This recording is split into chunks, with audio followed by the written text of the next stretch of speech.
President Hoover was left to deal with the veterans when the Senate rejected their demands. The marchers had stayed, camped out in central Washington.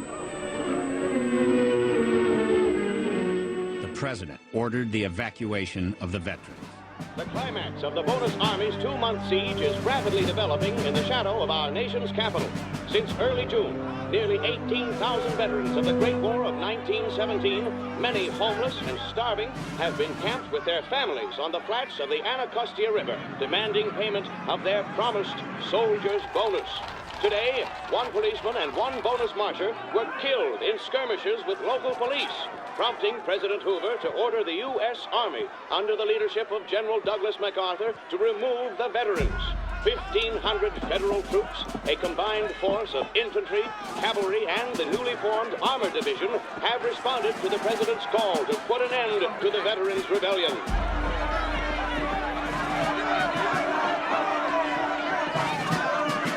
General, any thoughts about going against former soldiers? Watch. Sir, are you concerned at all about armor defense action?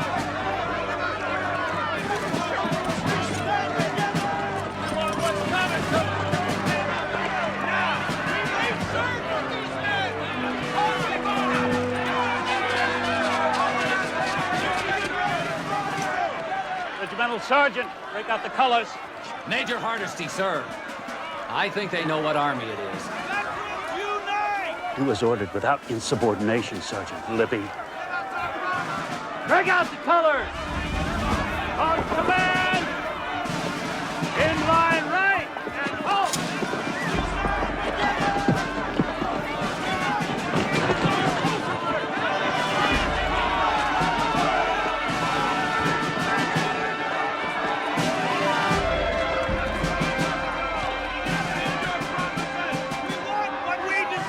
Draw!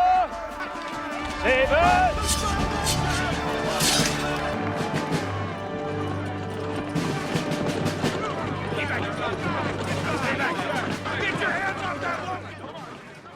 The soldiers donned gas masks and, without warning, began hurling gas grenades at the veterans. The troops advanced, some jabbing with bayonets. It's war, the greatest concentration of fighting troops in Washington since 1865. Marchers were choking from the gas, just like the battlefields in France. And so they're being forced out of their shacks by smoke bombs and tear gas, hurled by the troops who have been called out by the President of the United States. By early evening, most of the marchers had been driven across a drawbridge that led to their main camp. The president does not want MacArthur to cross the bridge. MacArthur disregards the order. Eisenhower later says that he saw this happen. MacArthur says, I cannot bother with pieces of paper during a military operation. And so he crosses the bridge. All through the camp were scenes of panic. Then troops began to set fire to their wooden shacks. One reporter wrote, "The blaze was so big it lit the whole sky.